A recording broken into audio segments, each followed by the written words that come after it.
Zach Harper, Mo Dakhil, the association right here on NBA TV.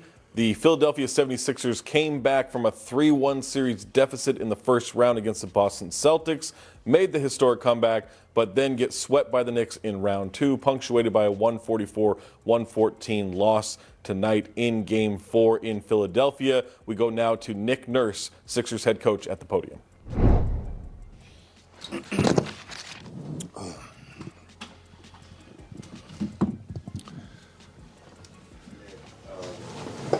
First quarter, kind of felt like New York.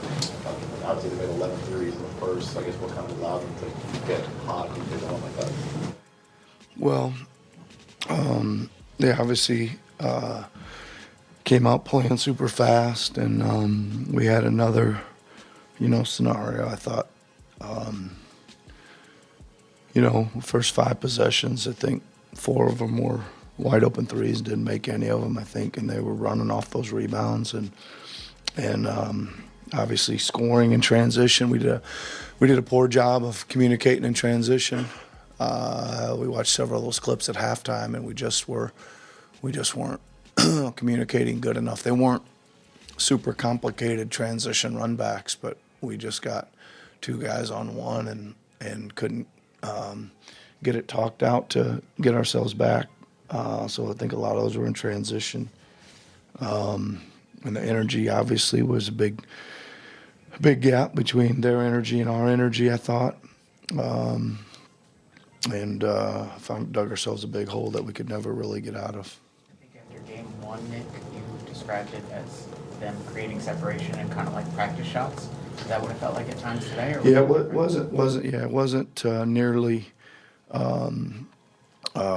as contested as they need to be. Right? They had a whole bunch of them where, we just 2 guys would go to one and somebody'd pop out, and we just miscommunicated, either in transition or pick and roll switch or whatever, and they were just lining them up and obviously making them.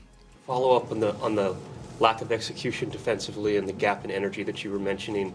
In a desperate must-win Game 4, why do you think that those ended up being the scenarios? Well, I just mentioned that. I think we came out really ready to go, and we executed really well in the offensive end, and we didn't make any of the shots to start, and I think it bothered our guys. I think they're certainly living in the fourth quarter last night and the fourth quarter of the game before, where the offensive shot creation's really good, but nothing's going our way, and I think it hit us to here we go again, and we just couldn't. I mean, you can't do that, but we just couldn't get over that. I think that dispirited them a little bit right at the start. They're playing every possession in transition, and they were playing super fast, and we just couldn't get ourselves organized. Nick, I think that Joel has 2 new injuries after his appendectomy, the ankle and the hip. That kind of put you in limbo the last 3 or 4 games of these playoffs, but that's generally been the case since you've arrived here. Generally speaking, how has it been to coach that way? Is it difficult, and is it sustainable for a team that, with 3 max players with championship aspirations, not knowing that one of the focal points is going to be available so often? Well, I think my first year here, obviously he came back from the major surgery, but I thought he came back from that pretty well. He was a pretty dominant player in the series, even though we lost in the first round. And he certainly was trending upward towards the end of the Boston series. His defense was better, his rebounding was better. He was not making a lot of his jumpers, but they were all really, I just thought it was just a matter of time before he kind of got that rhythm back from the jump. A lot of them went in and out, right? Obviously, he gets the hip, ankle injury that, took him out a game, and then I don't think he ever quite got back to where he was trending to in Boston, right? All I can say is this: I commend him, man. He worked his ass off to get out there and play. I think it was really difficult for him, especially last game. I think he felt a little better today than he did in Game 3. But again, I'll just say he gave us everything he could. That said, That's Philadelphia head coach Nick Nurse after the Knicks sweep the Philadelphia 76ers with a 144-114 victory Sunday night in Game 4. Mo, he talked about just, it seemed like, they were playing so fast, the Knicks were playing so fast, a couple of mistakes early on by the Sixers, and that getting, kind of just down on what's going on in the game, kind of losing that spirit. Obviously, you've been a part of NBA teams who have done that to opponents, who have had that happen to them. What is that feeling like, especially in an elimination game, knowing that it's just kind of getting on top of you? Yeah, I think, as a coach, you kind of know early on when your team just doesn't have it.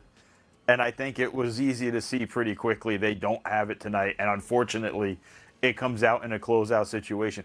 And part of it is the Knicks came out so explosive. I mean, they got shot out of the cannon. Like, it wasn't really a slow rolling, and all of a sudden you looked and like, oh, no, we're down 15.